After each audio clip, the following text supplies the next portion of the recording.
my first go around. That's no deal.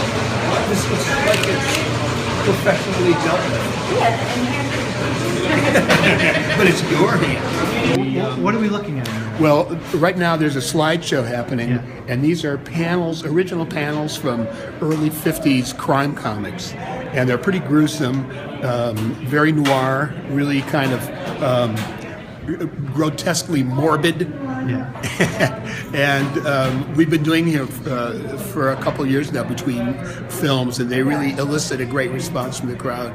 It's just a nice way to show this. Oh, really? So you said we don't want the organ? Well, we didn't say it like that. We said we would rather have our own,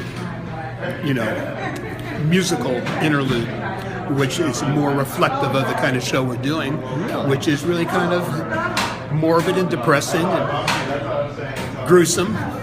So you thought about that? I never. Yes, absolutely. And we started when we brought the show here last year. We tried it out, and it was enormously popular. People.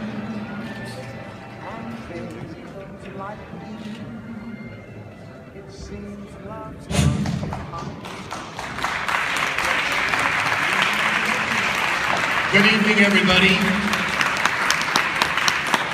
I know you're there. I hear you. Welcome to I Wake Up Dreaming 2016, subtitled The End of Noir. What? Anyway, regardless, I want to thank you all personally for being out here tonight on the opening night of this year's series.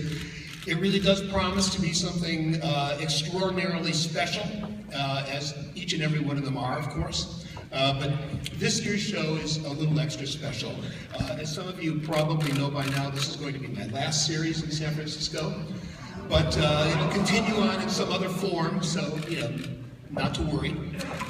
But tonight's double feature is it's a combination of films that I've wanted to play together for a long, long time, but never had the opportunity until this very night tonight. Of course, you're going to be looking at Black Angel, a tremendous story from Cornell Woolrich. And at 7:45, you'll be sticking around for Nightmare Alley. These films are connected in some oblique sort of way. It'll probably become more apparent to you when you're walking home tonight, walking to your car, and say, oh, They're both kind of dealing with alcoholism, really. Although you don't want to tell people that because it makes it sound like you're trying to push a message, Yeah. But I'm telling you, these characters are so tortured that, there's a certain kind of simpatico kind of thing that these characters have. It's just great. I'll see you here next week as well. So that's all I'm going to tell you. Let's get on with the show. Two fantastic films. Please do your best to enjoy them, and I will see you all soon. Thanks. All right, Elliot. So over the course of 25 years, what are some great nights of, just great nights either at the Roxy or the Castro, I guess mainly at the Roxy, that you remember as being just particularly wonderful? Well, one standout would be the night of, actually the whole day of August the 8th, 1992, when we had Barbara Steele come up to the Roxy from LA. Of course, Barbara Steele, one of the great icons of horror cinema. She had steadfastly refused to make any personal appearances anywhere. She just didn't want to talk about those films. And I talked her into it. Little by little, I chipped away, talked her into coming up. It was one of the most spectacular days we ever had. It was packed all day and all night. And she completely turned around her attitude about that. And over the next several years, made tons of personal appearances on the strength of what happened at the Roxy that night in August of '92. So and another highlight, I would say, would be our revival of Norma Shearer back in 1994. She had pretty much become a forgotten actress as far as most people were concerned. And when I contacted Turner around this, they were able to come up with prints for virtually every one of her films. Beautiful 35mm prints that probably hadn't been shown in decades. And in fact, they were really surprised that we even wanted to do it in the first place. But of course, they didn't talk us out of it. And it became, this was in September of '94, and it became Probably one of the most successful retrospectives the Roxy has ever had. For obscure 70-year-old movies, we had lines around the block. Great night was the opening night when we opened the documentary Kurt and Courtney, the documentary about the alleged conspiracy to murder Kurt Cobain on the part of Courtney Love.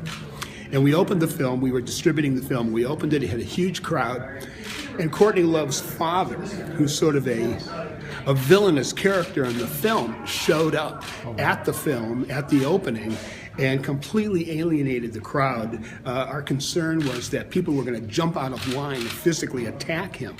Later, he would find fault with everything, and at some point even accused the people at the concession stand of spitting in his Coke. So it was a very sight, the revival of Dusty and Sweets McGee, which is a very obscure L.A.